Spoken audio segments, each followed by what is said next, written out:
The dust had barely settled on her father's words when Adelaide Murphy found herself standing at the edge of town with nothing but the clothes on her back and the shame burning in her cheeks.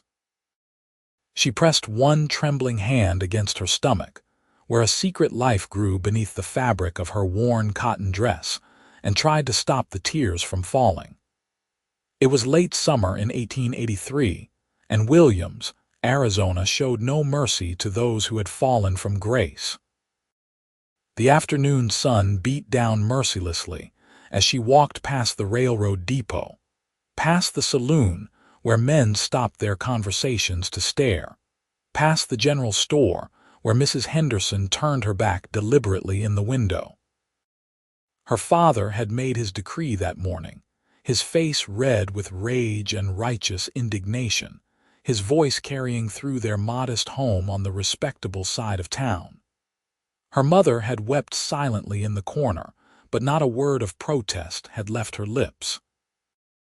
Her three younger sisters had watched with wide, frightened eyes as their father declared Adelaide dead to them, a disgrace to the Murphy name, unfit to remain under his roof one moment longer. The man who had promised her everything, the traveling salesman with his smooth words and empty promises, had disappeared 2 months ago when she told him about the baby. He had kissed her forehead, said he needed to make one more trip to Flagstaff, and never returned. Adelaide had waited, hope dying a little more each day, until finally she had to face the truth alone. Her condition was becoming impossible to hide, and her mother had noticed the way she could barely keep breakfast down, the way her dresses were growing tight across the middle. The confrontation had been inevitable, though she had prayed it would never come.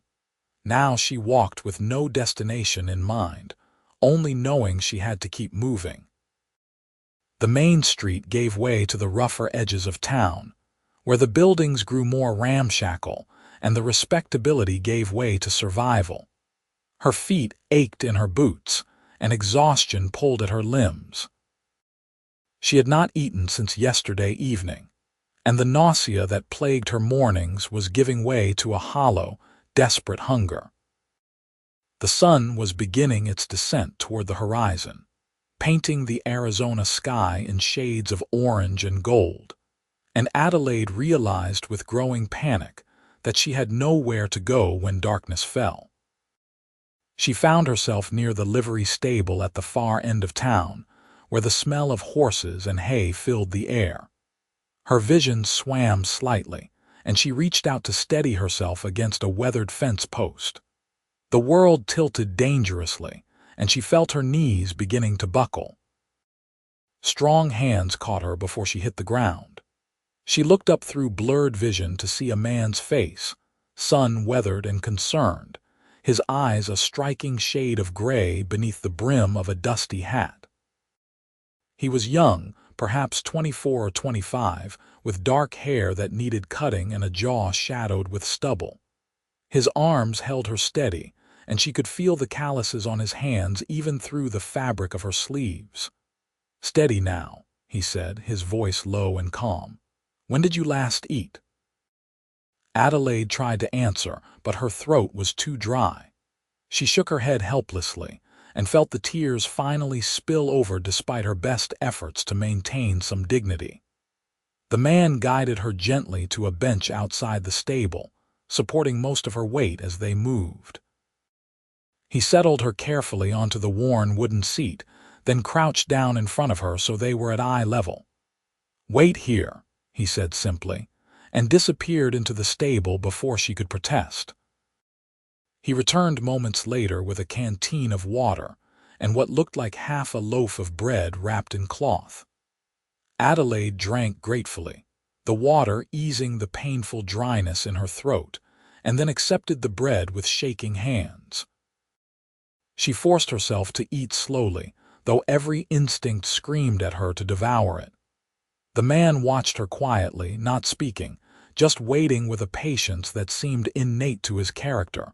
When she had finished, Adelaide finally met his eyes. "Thank you," she whispered. "I had nowhere else to go." "Vincent Mackenzie," he said by way of introduction. "I work the ranch about 5 miles north of here. What happened?" The kindness in his voice nearly broke her completely. Adelaide looked down at her hands, twisted together in her lap, and tried to find the words. "My family," she began, then stopped. How could she explain the depth of her shame, the completeness of her abandonment? "They cast me out. This morning. I have nothing. I am nothing."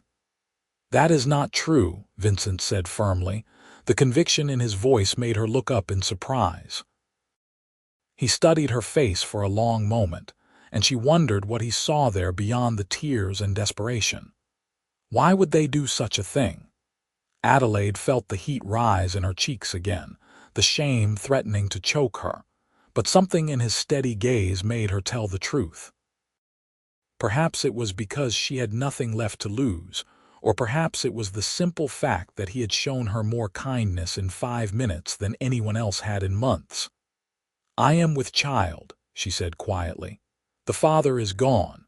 My family wants nothing to do with me now." She watched for the judgment to appear in his eyes, for the kindness to turn to disgust or disappointment.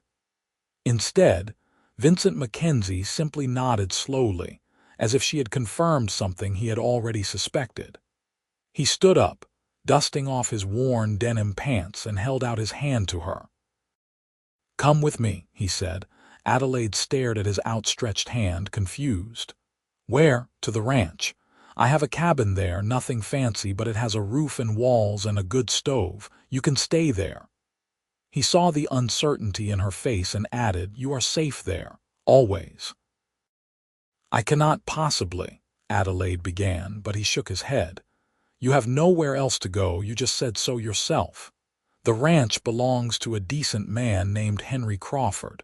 He will not turn away someone in need, and neither will I." Vincent kept his hand extended, waiting. "You do not know me, and I do not know you, but I know what it is like to have nothing and nowhere to turn.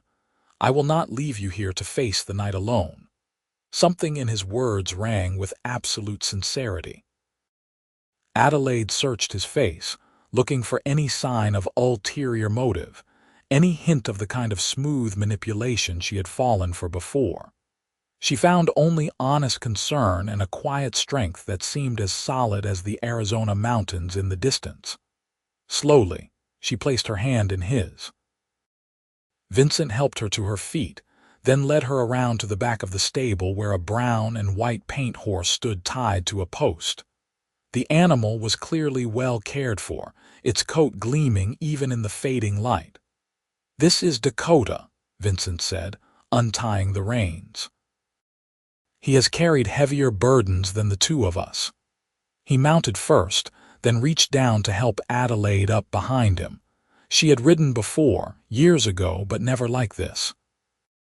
She settled carefully behind the saddle, unsure where to put her hands until Vincent simply took them and placed them around his waist.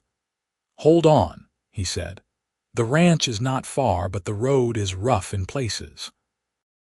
They rode out of Williams as the sun touched the horizon, painting everything in deep gold and crimson.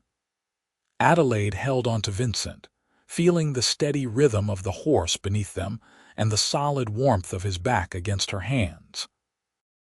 She could not quite believe what was happening, could not process how quickly her circumstances had shifted. This morning she had been cast out with nothing but shame and fear. Now she was riding toward an unknown future with a stranger who had offered her safety without asking for anything in return. The landscape rolled past them in shades of red rock and scattered juniper trees. The air cooled rapidly as the sun disappeared, and Adelaide shivered slightly in her thin dress. Vincent noticed immediately and slowed Dakota to a stop. He shrugged out of his jacket, a worn leather thing that had seen better days, and handed it back to her. "Put this on," he said. "Desert nights get cold fast." Adelaide pulled on the jacket, which smelled of leather and horses and something else she could not quite identify, something distinctly masculine and not unpleasant. The warmth was immediate and welcome. "Thank you," she said again, feeling like the words were inadequate but having nothing else to offer. They rode in silence for another 20 minutes before buildings appeared in the dimming light. The ranch spread out across a wide valley, with a large main house, several outbuildings, and a substantial barn. Horses moved in the corrals, dark shapes against the darkening sky. Vincent guided Dakota past the main house toward a smaller cabin set back near a grove of cottonwood trees. Smoke rose from the chimney of the main house, and Adelaide could see lamplight in the windows, but the cabin was dark. Vincent dismounted first, then helped Adelaide down. Her legs were unsteady after the ride, and he steadied her automatically, his hands gentle but firm on her arms. "Wait here a moment," he said, and went to knock on the door of the main house. An older man appeared, perhaps in his 50s, with iron-gray hair and a weathered face that spoke of decades under the Arizona sun. Adelaide watched as Vincent spoke to him, too quietly for her to hear the words. The older man looked over at her, his expression thoughtful but not unkind. He nodded several times, then clapped Vincent on the shoulder before disappearing back into the house. Vincent returned to where Adelaide stood waiting, Dakota's rein still in his hand. "That is Henry Crawford. He owns the ranch. I told him you are a friend who needs a place to stay for a while. He said you are welcome and that I should get you settled in the cabin." He paused, then added, "I did not tell him your situation. That is your business to share or not share as you choose." Adelaide felt a rush of gratitude so intense it nearly brought fresh tears. This man, this stranger, was protecting her dignity even as he offered her sanctuary. "I do not know how to thank you," she said. "You do not need to thank me," Vincent replied. He led Dakota toward the barn, gesturing for Adelaide to follow. "Let me get him settled for the night, then I will show you the cabin." The barn was warm and filled with the soft sounds of horses. Vincent worked efficiently, removing Dakota's saddle and bridle, brushing him down, and making sure he had hay and water. Adelaide watched, struck by the care he took with the animal, the gentle way he spoke to the horse as he worked. When he was finished, he led her to the small cabin beneath the cottonwoods. Inside, Vincent lit a lamp that cast warm yellow light across a single room. It was simple but clean, with a narrow bed against one wall, a small table with 2 chairs, a wood stove in the corner, and a few shelves holding basic supplies. A door in the back wall presumably led to a small storage area or washroom. The floor was bare wood but swept clean, and gingham curtains hung at the single window. "It is not much," Vincent said, sounding almost apologetic. "I have been using it as storage mostly, since I sleep in the bunkhouse with the other hands, but it is sound and dry, and the stove works well." He moved to the stove and began building a fire, his movements practiced and efficient. "I will bring you some blankets and pillows from the bunkhouse and some food from the main house. Mrs. Crawford, Henry's wife, keeps the hands well fed. She will not mind sharing." Adelaide looked around the small space, and it seemed like a palace compared to spending the night on the streets of Williams. "This is more than I could have hoped for," she said honestly. "More than I deserve." Vincent straightened from where he had been lighting the kindling and turned to face her. The firelight cast shadows across his features, making him look older and somehow sad. "Everyone deserves a safe place to sleep," he said quietly. "Everyone deserves a second chance." There was something in his voice that spoke of personal experience, of his own second chances perhaps. Adelaide wanted to ask, but exhaustion was crashing over her now that she was warm and safe. The terror and desperation of the day was giving way to bone-deep weariness. Vincent must have seen it in her face. "Sit down," he said, pulling out one of the chairs. "Rest while I get what you need." He left her there by the growing fire, and Adelaide sank into the chair gratefully. The warmth from the stove was spreading through the small space, chasing away the chill of the desert night. She let her eyes close for just a moment, and when she opened them again, Vincent had returned with his arms full. He had blankets and a pillow, a bundle of what looked like women's clothing, and a basket covered with a cloth. "Mrs. Crawford sent the clothes," he explained, setting everything down on the bed. "She said they belonged to her niece who visited last year and left some things behind. She thought they might fit you." He set the basket on the table and uncovered it to reveal bread, cheese, cold chicken, and a jar of preserved peaches. "She also sent food. I told her you were a friend passing through who needed a place to rest." Adelaide stared at the abundance before her, overwhelmed by the kindness of these strangers. "Why are you doing this?" she asked, her voice barely above a whisper. "You do not know me. I could be anyone." Vincent finished arranging the blankets on the bed before he answered. When he turned to face her, his gray eyes were serious. 3 years ago, I came to this territory with nothing but the clothes on my back and a reputation that followed me like a shadow. I had made mistakes, bad ones, and I was running from the consequences.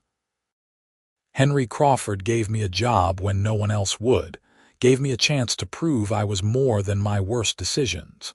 He asked me one thing in return, to pass on that same grace to someone else when the opportunity came. He crossed his arms over his chest, leaning against the doorframe. "Today, you are that someone." "What did you do?" Adelaide asked, then immediately regretted the question. "I am sorry, that is not my business.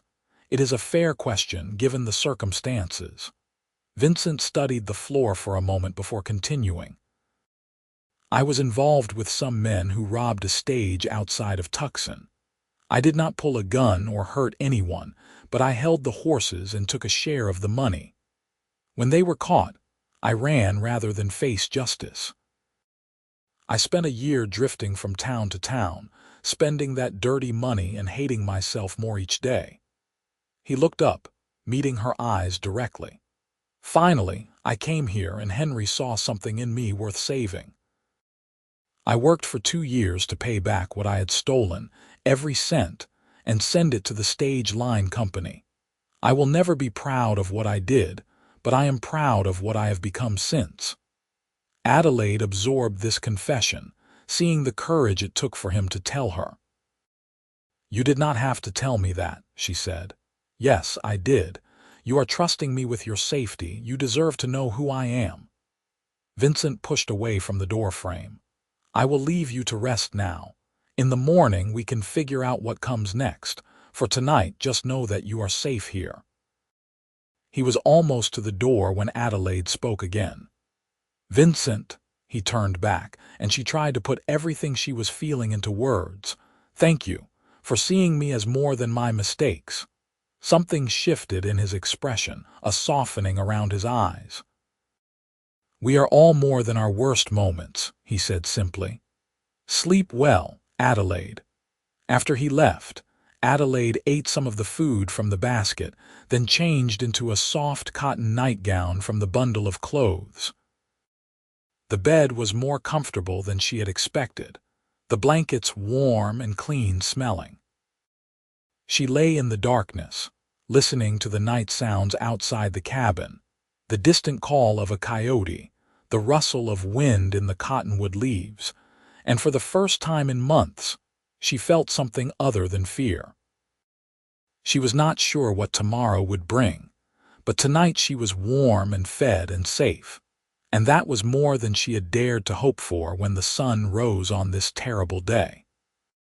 Sleep came quickly, deep and dreamless, and when she woke to sunlight streaming through the window, it took her a moment to remember where she was. The events of the previous day came rushing back, and Adelaide sat up quickly, her hand going instinctively to her stomach. Everything was real. She had been cast out and Vincent Mackenzie had taken her in, A soft knock on the door made her jump. "Adelaide, are you awake?" Vincent's voice was quiet, respectful. She pulled one of the blankets around her shoulders and went to open the door. Vincent stood outside with a bucket of water and a concerned expression. "Good morning," he said. "I brought water for washing. How are you feeling?"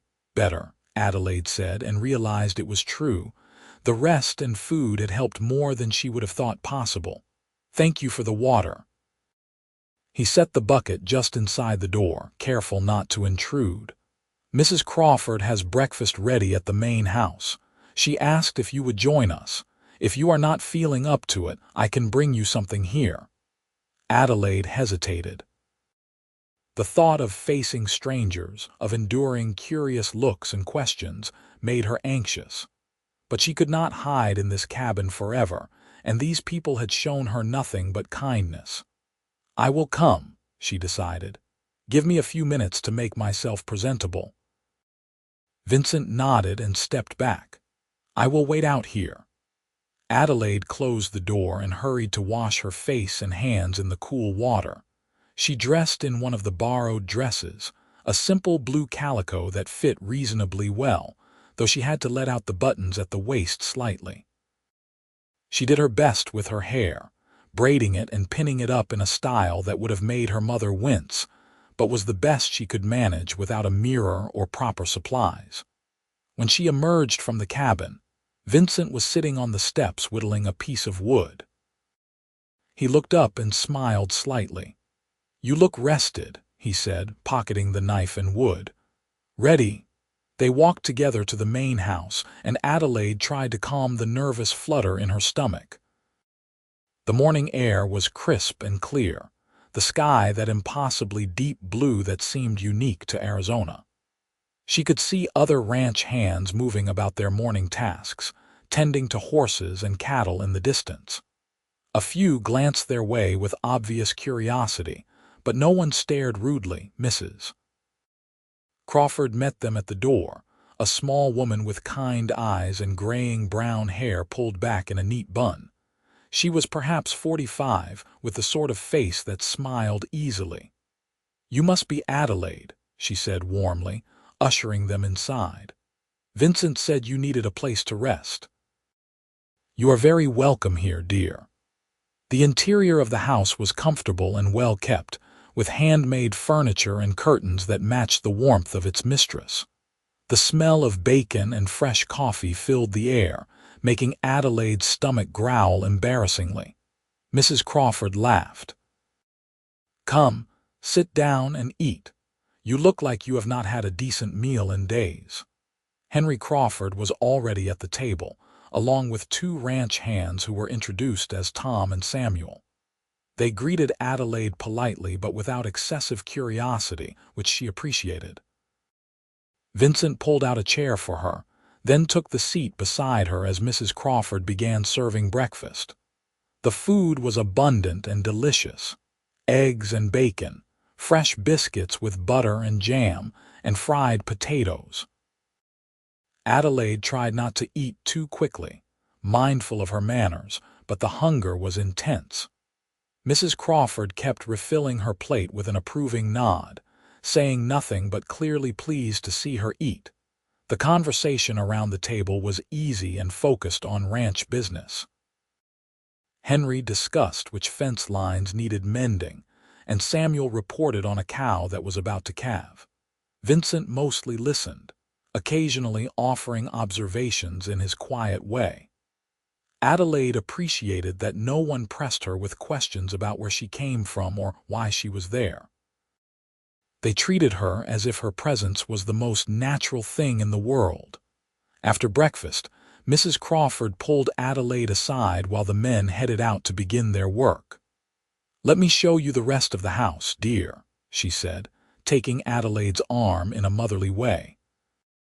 She led her through the modest home, pointing out the parlor, the small library, the bedrooms. "We have no children of our own," Mrs. Crawford explained. "Henry and I wanted them, but the Lord had different plans, so we make this ranch our family instead." They ended up in the kitchen where Mrs. Crawford put Adelaide to work helping with the dishes. As they washed and dried together, the older woman spoke casually. "Vincent is a good man," she said. "One of the best we have ever had working here. Henry trusts him completely, and my husband does not give his trust easily." "He has been very kind to me," Adelaide said carefully, unsure where this conversation was leading. "He has a protective streak," Mrs. Crawford continued, scrubbing a plate with more attention than it required. "Always has, from what I have seen. He looks out for the younger hands, makes sure they do not get into trouble in town. Last winter, he found a family stranded in a snowstorm and brought them here, stayed up all night making sure they stayed warm until the storm passed." She paused, then looked directly at Adelaide. "What I am trying to say, dear, is that Vincent would not have brought you here unless he believed you truly needed help. And if he believes that, then it is good enough for Henry and me. You are welcome to stay as long as you need." Adelaide felt tears prick at her eyes again. "Mrs. Crawford, you are so generous, but you do not understand my situation. I'm not just a traveler passing through. I have nowhere to go. My family has disowned me. And I am," she dropped her voice to barely a whisper, "I am going to have a baby. The father is gone. I am ruined." To her surprise, Mrs. Crawford simply reached over and patted her hand. "Oh, my dear child, you are not ruined. You are in trouble, yes, but that is not the same thing. Life is full of troubles, and we get through them with the help of those around us." She dried her hands on her apron and turned to face Adelaide fully. "You may stay here as long as you need, and when the baby comes, we will help with that too. I have delivered more calves than I can count, and even a few human babies over the years. You are not alone anymore, Adelaide. Do you understand me?" The tears spilled over then, and Adelaide found herself wrapped in Mrs. Crawford's warm embrace, crying against her shoulder like a child. The older woman simply held her, murmuring soothing words, letting her release all the fear and shame and grief she had been holding inside. When Adelaide finally pulled back, embarrassed by her display, Mrs. Crawford simply handed her a handkerchief and smiled. "Better now?" she asked. "Yes," Adelaide managed. "Thank you. I do not know how I will ever repay your kindness. You can help me around the house, Mrs. Crawford said practically. "I can always use an extra pair of hands, especially with the cooking and cleaning. And when the baby comes, well, I told you we never had children of our own. It will be a blessing to have a little one around the place." Over the following weeks, Adelaide settled into life at the Crawford Ranch. She helped Mrs. Crawford with the housework, learning to cook for the ranch hands, to preserve fruits and vegetables, to mend clothes and linens. The work was hard but satisfying, and it kept her mind occupied. Mrs. Crawford was an excellent teacher, patient and encouraging, and slowly Adelaide began to feel competent again, useful rather than burdensome. Vincent checked on her every day, usually in the evenings after his work was done. He would stop by the cabin to make sure she had everything she needed, to bring her small things, firewood, a book he thought she might enjoy, a jar of honey from town. Their conversations started brief and practical but gradually lengthened as they grew more comfortable with each other. Adelaide found herself looking forward to these visits, to the sound of his knock on the door and the quiet steadiness of his presence. One evening in early October, as the weather began to cool and the cottonwood leaves turned gold, Vincent arrived with a rocking chair. He carried it on his back from the barn, where he had been working on it in the evenings. "I thought you might need this," he said, setting it down near the stove. "For the baby when it comes." Adelaide ran her hand over the smooth wood, overwhelmed by the thoughtfulness of the gesture. "You made this?" she asked. "Henry taught me woodworking my first year here, said a man should have a skill beyond sitting a horse." Vincent looked almost embarrassed. I hope it is sturdy enough. I am still learning." "It is beautiful," Adelaide said honestly. The chair was simple but well made, sanded smooth and fitted together with obvious care. She sat down carefully, testing it, and it rocked gently beneath her weight. "It is perfect." Vincent smiled, a rare full smile that transformed his usually serious face. "I am glad you like it." He pulled out the other chair and sat down, and they fell into their usual pattern of conversation. They talked about Adelaide's day helping Mrs. Crawford make apple preserves, about Vincent's work training a new horse Henry had bought, about the approaching winter and what it might bring. As they talked, Adelaide realized that something had shifted between them over these weeks. Vincent was no longer just the kind stranger who had rescued her. He had become someone she trusted completely, someone whose opinion mattered to her, whose presence brought comfort, and something else she was not quite ready to name. She caught herself watching him as he spoke, noticing the way his eyes crinkled when he smiled, the strong lines of his hands as he gestured, the low rumble of his voice that somehow felt like home. "Adelaide." Vincent's voice broke into her thoughts, and she realized he had asked her a question she had not heard. "I am sorry, I was distracted," she said, feeling heat rise in her cheeks. "What did you say?" "I asked if you had thought about what you will do after the baby comes." Vincent's expression was carefully neutral, but there was something in his eyes she could not quite read. "If you have family elsewhere, somewhere you might go," the question sent a spike of anxiety through Adelaide's chest. She had been so focused on surviving each day, on the immediate future of the pregnancy, that she had not let herself think beyond that. "I have no family who will have me," she said slowly. "My father made that very clear. I have an aunt in St. Louis, but I have not spoken to her in years, and I am not sure she would welcome me in my condition. So you will stay here." There was something almost hopeful in Vincent's voice, though he tried to hide it, "if the Crawfords will allow it.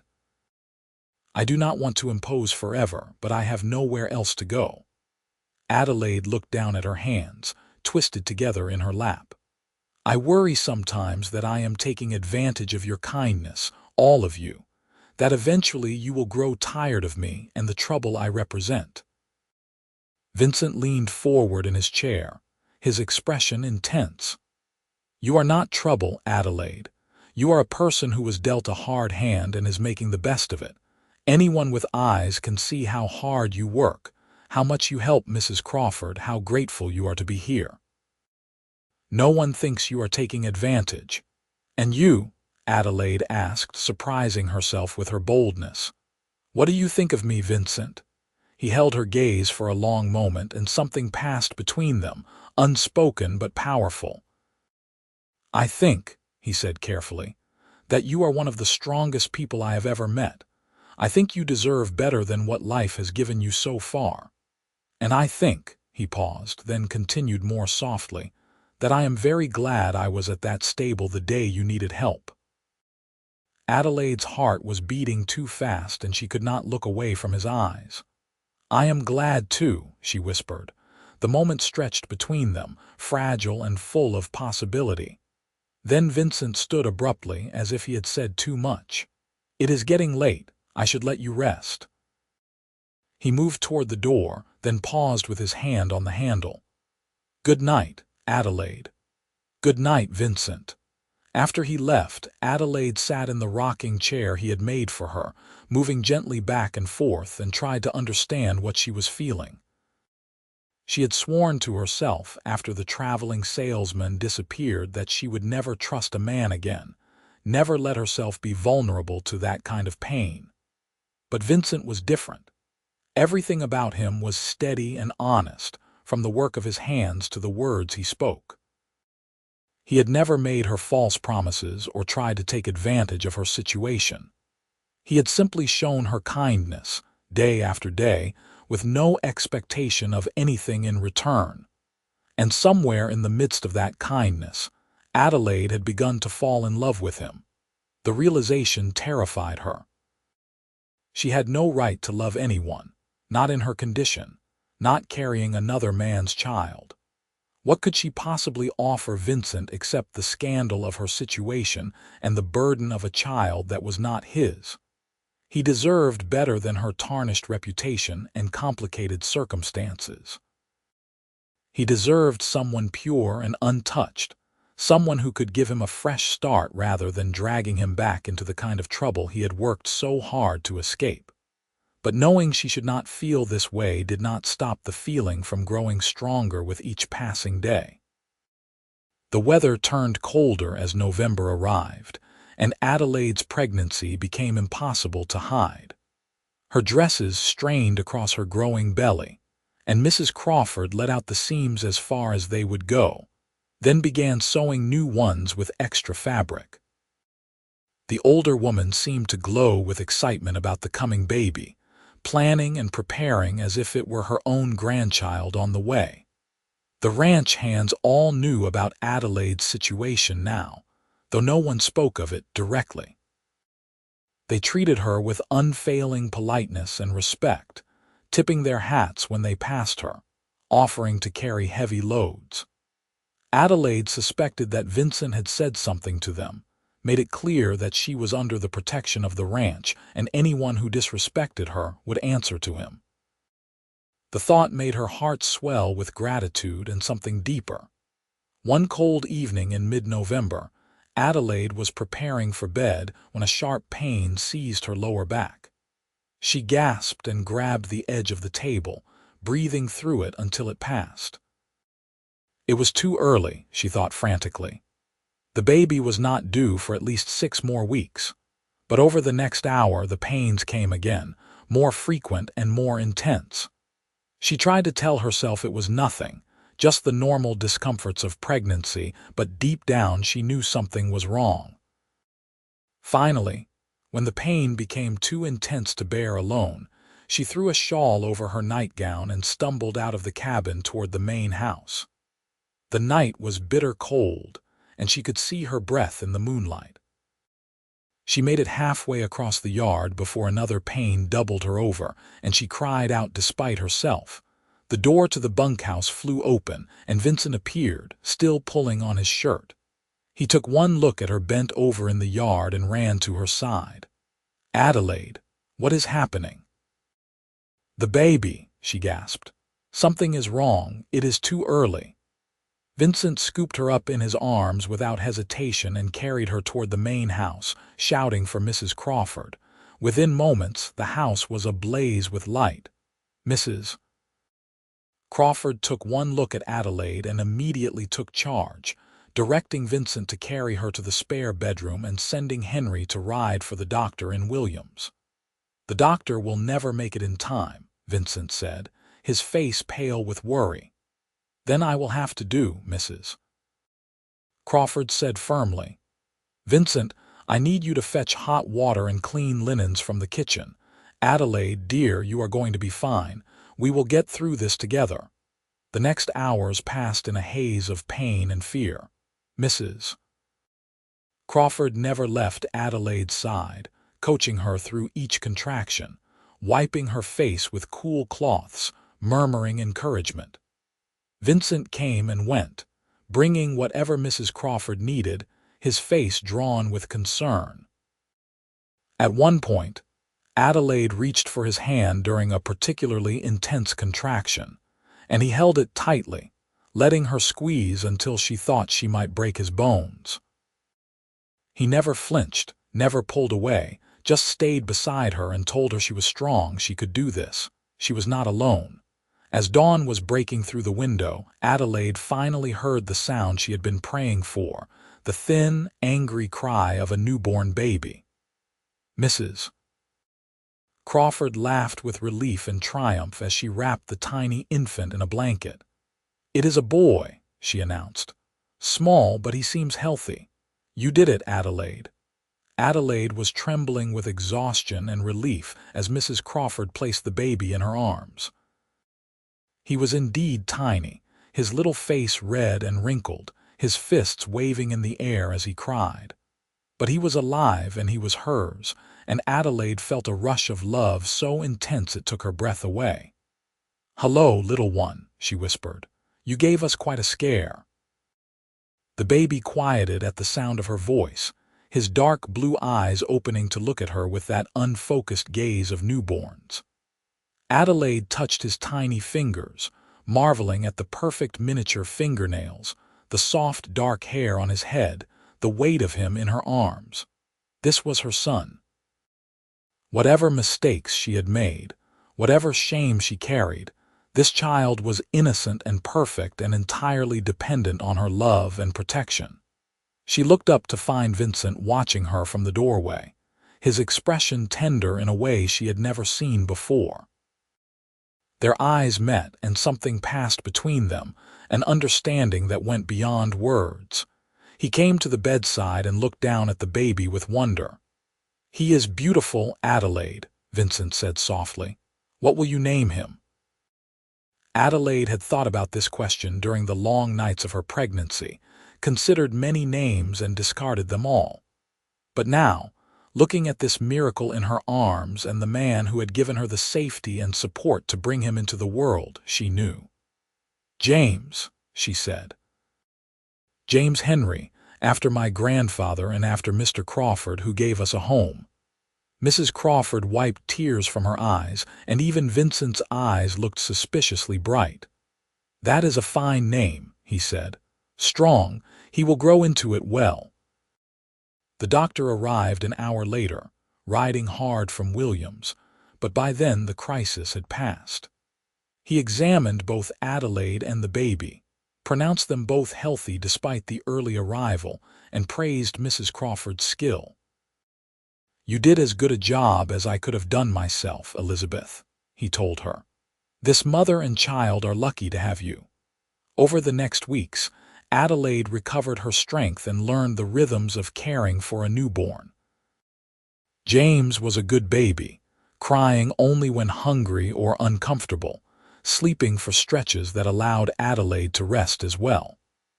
Mrs. Crawford was an enormous help, teaching Adelaide everything from how to nurse to how to bathe the tiny, slippery infant without panic. Henry built a proper cradle to replace the drawer they had been using, and the ranch hands took turns whittling small toys for the baby. Vincent came to visit every evening, just as he had before, but now his visits centered around James as much as Adelaide. He held the baby with surprising gentleness for such a rough-hewn cowboy, rocking him carefully and talking to him in a low voice. Adelaide watched these moments with a heart so full it ached, seeing Vincent transform into someone soft and tender with her son. One evening in early December, as Adelaide nursed James in the rocking chair Vincent had made, he finally asked the question that had been hovering between them for weeks. "Adelaide, what would you say if I told you I wanted to court you properly?" Adelaide looked up in surprise, nearly dislodging the baby. "Vincent, I do not understand. You know my situation. I have a child. I am not exactly a proper prospect for courtship." "I know exactly who and what you are," Vincent said, leaning forward with his elbows on his knees. "You are a woman who made a mistake and paid a terrible price for it. You are a mother who loves her son more than her own life. You are strong and kind and brave, and I admire you more than anyone I have ever known." He paused, choosing his words carefully. "I also know that I have come to care for you, Adelaide, deeply. And I care for James too. If you would allow it, I would like the chance to prove that I could be a good husband to you and a good father to him." Adelaide's heart was hammering in her chest. "Vincent, you cannot possibly want to tie yourself to someone like me. People will talk. They will say terrible things about you for marrying a fallen woman." "Let them talk," Vincent said with a hint of steel in his voice. "I have survived worse than gossip. The only question that matters is what you want, Adelaide. Could you see yourself married to a man like me? A man with his own dark past, who works with his hands and will never be rich or respectable in society's eyes. Adelaide looked down at James, now asleep at her breast, then back at Vincent's earnest face. She thought about the past months, about how Vincent had shown her nothing but respect and kindness, how he had never once taken advantage of her vulnerable position, how he had become as essential to her as breathing. She thought about the way her heart lifted when she heard his step outside the cabin, the way she trusted him completely with her safety and her son's future, the way she had come to love him despite all her resolutions to guard her heart. "Vincent," she said softly, "I'm not sure I deserve your offer. But yes, I would be honored to be courted by you. I would be honored to be your wife if you truly mean what you say." The smile that broke across Vincent's face was like the sun coming out after a storm. He reached over and took her free hand, raising it to his lips in a gesture both courtly and tender. "I have never meant anything more in my life," he said. "I will speak to Henry tomorrow, ask his blessing, and then we can make plans." True to his word, Vincent spoke to Henry Crawford the next day. The older man gave his wholehearted approval, saying it was about time Vincent settled down with a good woman. Mrs. Crawford was absolutely delighted, immediately beginning to plan for a wedding. "It should be soon, before the worst of the winter weather," she declared. "No point in waiting, and Adelaide needs the security of marriage to protect her and James." The wedding was held 2 weeks later, on a cold December morning in the parlor of the Crawford house. There were no fancy decorations or elaborate preparations, just a simple ceremony performed by the circuit preacher who happened to be passing through Williams. Adelaide wore a dress Mrs.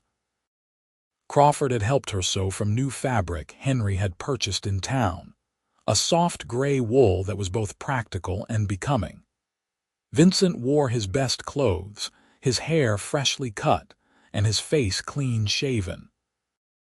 He held James during the ceremony while Adelaide spoke her vows, and when it came time to exchange rings, Vincent slipped onto her finger a simple gold band that had belonged to his mother, the only thing of value he owned.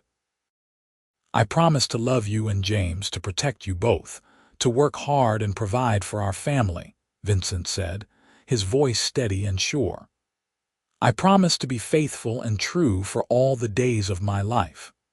Adelaide's voice shook as she made her own promises, but she meant every word.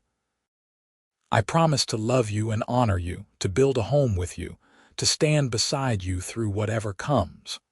I promise to be a good wife to you, and to raise our son to know what a good man looks like."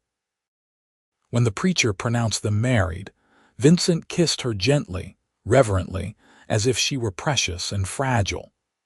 James chose that moment to let out a squall of protest at being held by his father instead of his mother, and everyone laughed.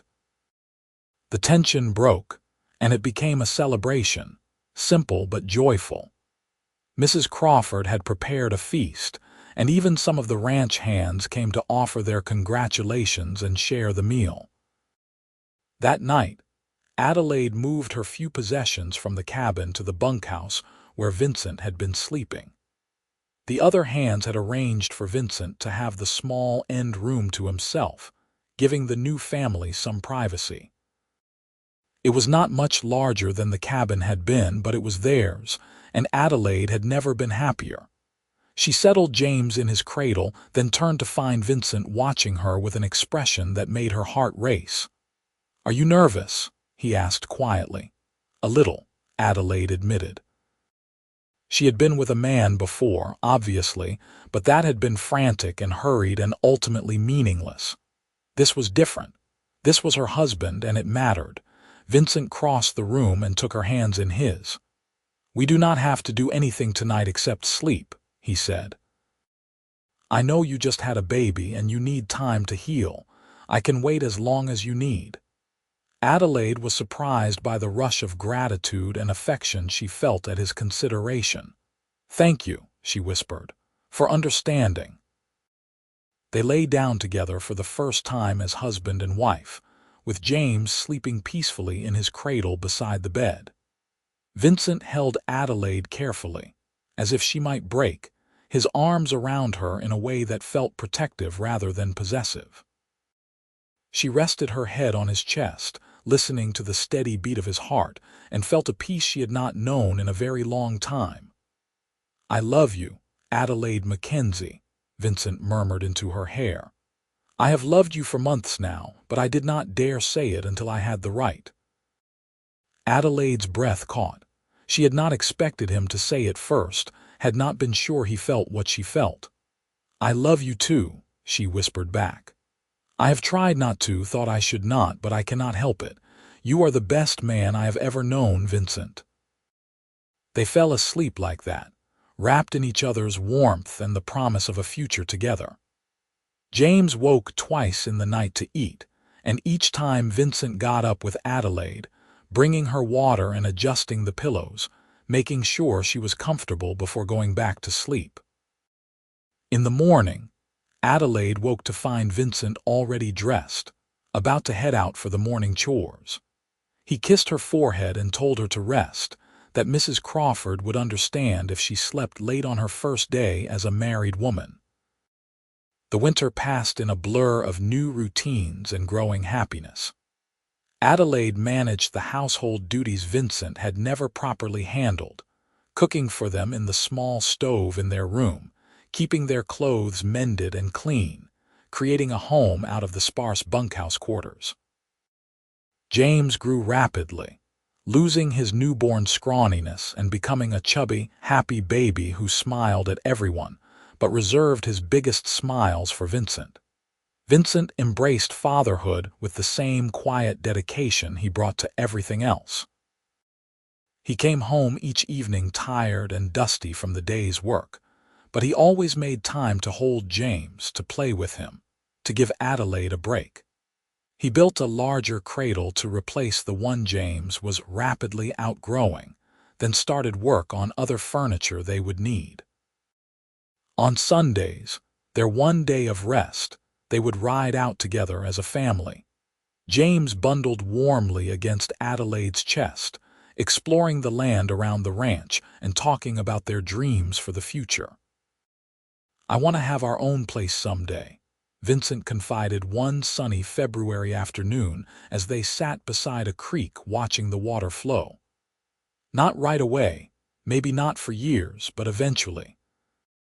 A piece of land where we can build a real house, raise James and maybe," he glanced at her shyly, "other children if God wills it." Adelaide felt warmth spread through her at the thought. "I would like that," she said. "A home of our own, a place that belongs to us."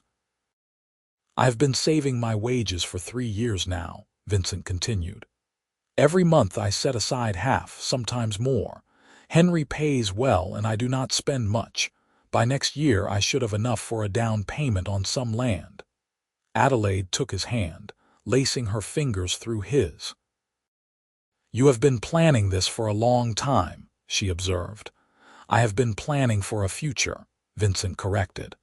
"I just did not know until this year that you would be part of it." He squeezed her hand. "You have given me something to work toward beyond just redemption, Adelaide. You have given me a reason to build rather than just survive." As winter gave way to spring, Adelaide's body healed and her strength returned fully. Her relationship with Vincent deepened beyond the initial tenderness into something more passionate and profound. They made love for the first time on a warm March night when James was sleeping soundly, and the moon poured silver light through their small window. Vincent was gentle and patient, making sure Adelaide felt safe and cherished, and afterward she cried tears of joy against his shoulder, overwhelmed by the difference between this loving union and the fumbling, selfish encounter that had gotten her pregnant the first time. "This is what it should be," she whispered to Vincent. "This is what I did not know I was missing." Vincent held her close, his hand tracing patterns on her back. "I will spend the rest of my life making sure you know how loved you are," he promised. You and James both." By summer, Adelaide discovered she was pregnant again. This time there was no shame or fear, only joy. Vincent was thrilled, though worried about her after the difficulty of James's early birth. "I will not let anything happen to you," he vowed, his hand spread protectively over her still flat stomach. "We will have the doctor there from the beginning this time, no matter the cost." "We have Mrs. Crawford," Adelaide reminded him, smiling. "And I am stronger now than I was before." "We will be fine, Vincent." She was right.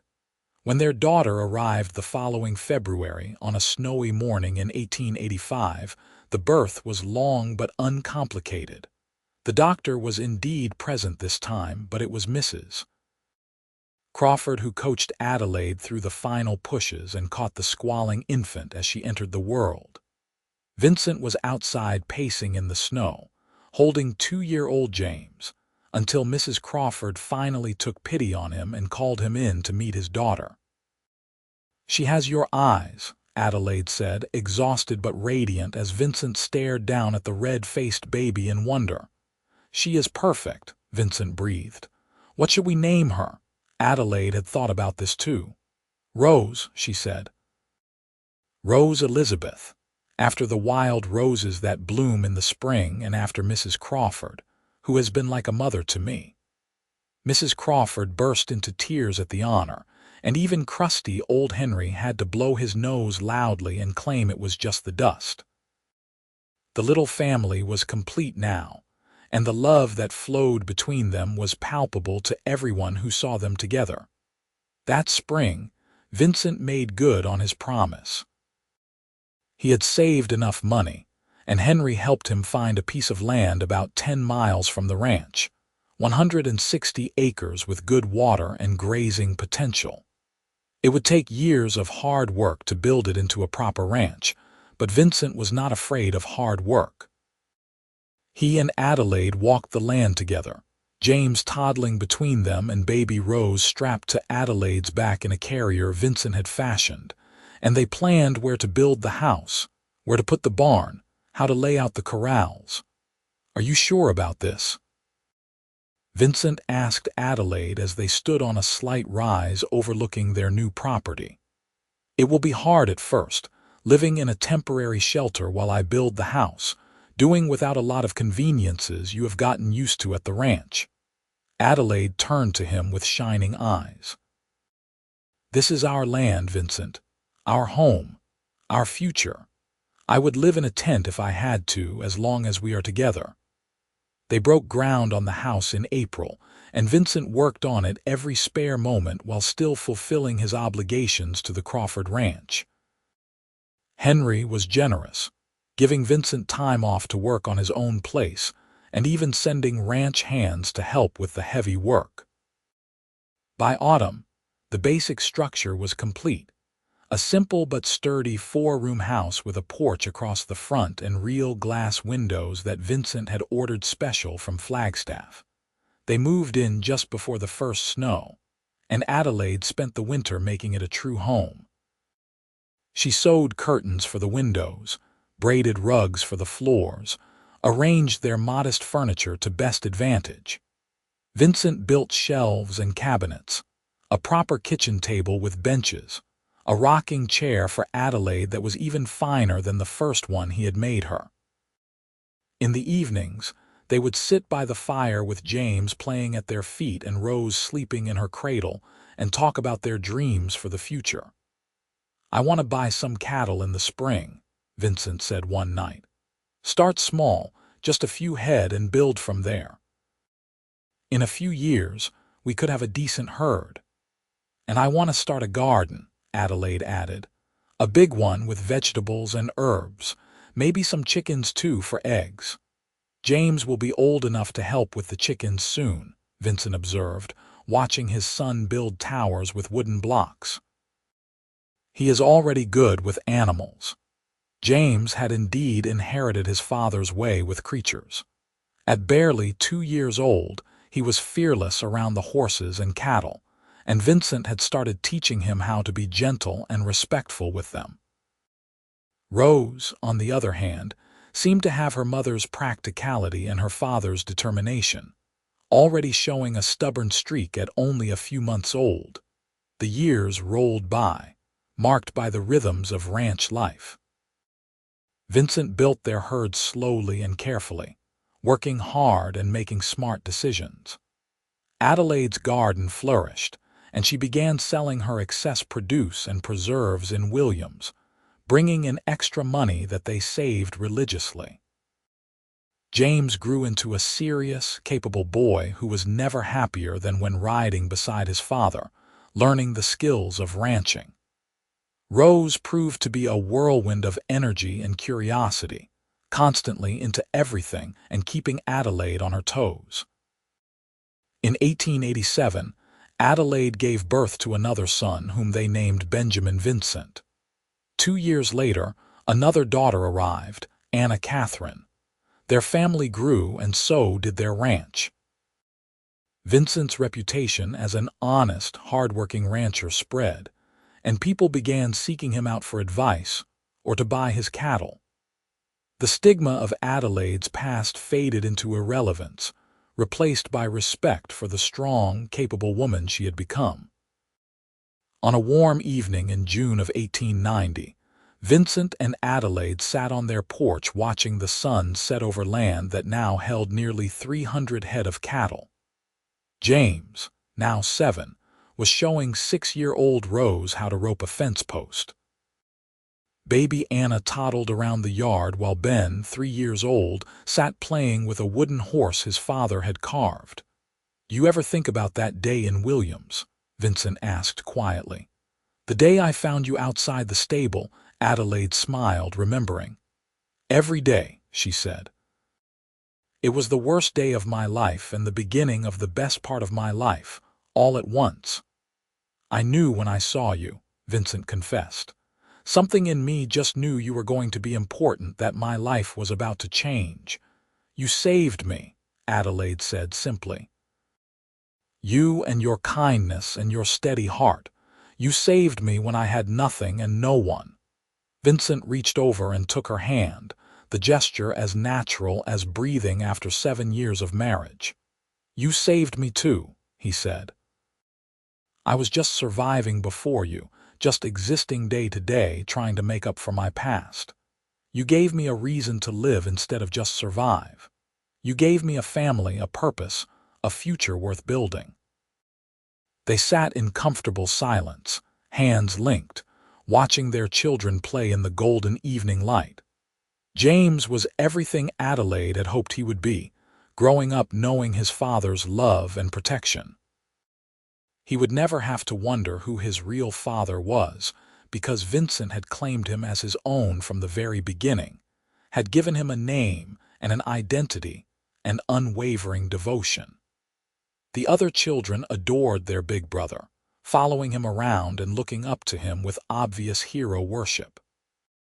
"James asked me something yesterday," Vincent said. "He wanted to know about his birth father." Adelaide felt a flutter of anxiety in her chest. They had always known this conversation would come eventually. "What did you tell him?" "I told him the truth, in terms a 7-year-old can understand. I said his birth father was someone who was not ready to be a father, and that I was grateful he left because it meant I got to be James's papa instead. I told him that family is not always about blood. It is about love and commitment and showing up every day." "What did he say?" Adelaide asked. Vincent smiled. "He said he was glad I was his papa because I make the best wooden horses and I let him help with the real horses too. Then he asked if we could go fishing this weekend." Adelaide laughed, relieved and moved by their son's simple acceptance. "He is a wise child," she said. "He has a wise mother," Vincent replied, raising her hand to his lips. As the sun dipped below the horizon, and the first stars appeared in the darkening sky, Adelaide reflected on how far they had come. From that desperate, terrified girl standing at the edge of Williams with nothing but shame and fear, she had become a woman of substance and strength. She had a husband who loved her completely, children who brought joy to every day, and a home that represented everything she had dreamed of during those dark days before Vincent found her. "You told me I was safe here, always," Adelaide said, remembering his words from that first night. "Do you remember?" "I remember everything about that day," Vincent said. "And I meant it then, just as I mean it now. You are safe here always, you and our children. This is our home, our land, our life together. Nothing will change that." Adelaide leaned her head on his shoulder, watching their children play in the twilight. James was patient with his siblings, showing Rose again how to form the loop with the rope, praising her when she got it right. Ben toddled over to join them, and James scooped him up with easy affection. Little Anna sat in the dust, examining a rock with intense concentration. "I love you, Vincent Mackenzie," Adelaide said softly, "more than I ever thought it was possible to love another person." "And I love you, Adelaide Mackenzie," Vincent replied, his arm coming around her shoulders. "You are my heart, my home, my everything." They sat together as the stars came out one by one, content in the life they had built from nothing but kindness and determination and love. The ranch would continue to grow. The children would grow up and have families of their own eventually, but the foundation they had laid would never crumble. They had found each other in the darkest of times and created something beautiful together, a legacy of love and second chances that would endure long after they were gone. Years later, when Adelaide was an old woman sitting on that same porch with silver hair and grandchildren playing in the yard, she would still remember that day outside the stable in Williams. She would remember Vincent's gray eyes looking at her with compassion instead of judgment, his strong hands catching her before she fell, his quiet voice promising her safety. She would remember how one act of kindness from a stranger with his own troubled past had changed the entire trajectory of her life. And she would give thanks, every day, for the cowboy who had taken in a pregnant, desperate woman and given her not just shelter, but a home. Not just safety, but love. Not just survival, but a life worth living, full of joy and purpose and the deep satisfaction of building something lasting together. The Wild West could be harsh and unforgiving, but it could also be a place where broken people found redemption, where outcasts built families, and where love grew strong enough to weather any storm. Adelaide and Vincent's story was proof of that, a testament to the power of compassion and the enduring strength of two hearts committed to facing whatever came together. In the end, that was all that mattered, not the circumstances of how they met or the troubles they had faced, but the love they had built and the family they had created. James grew up to be a fine rancher himself, taking over the family spread and expanding it further. Rose married a neighboring rancher and raised her own children with the same fierce love her mother had shown her. Ben and Anna both found their own paths in life, but they always came home to the ranch where their parents had built something from nothing. Vincent and Adelaide lived to see their grandchildren, and even a few great-grandchildren, always together, always devoted. When Vincent finally passed away peacefully in his sleep at the age of 78, with Adelaide's hand in his, he left behind a legacy of honest work and steadfast love. Adelaide followed him 2 years later, her last words a whispered, "I am coming, my love." They were buried side by side on a hill overlooking the ranch they had built together, and their story became part of the family lore passed down through generations. The tale of how a desperate young woman found hope in the kindness of a cowboy, and how that meeting changed both their lives forever, was told and retold until it became something almost mythical. But those who had known them understood that the real miracle was not in the dramatic rescue or the romantic beginning, but in the daily choice, They made to love each other through good times and bad, through struggles and triumphs, until death parted them. And in the dry, beautiful land of northern Arizona, where the wind still whispers through the junipers and the stars shine bright and clear, their love story endures as a reminder that redemption is always possible, that family is built by love rather than blood, and that sometimes the darkest moments in life are just the beginning of something beautiful beyond imagining.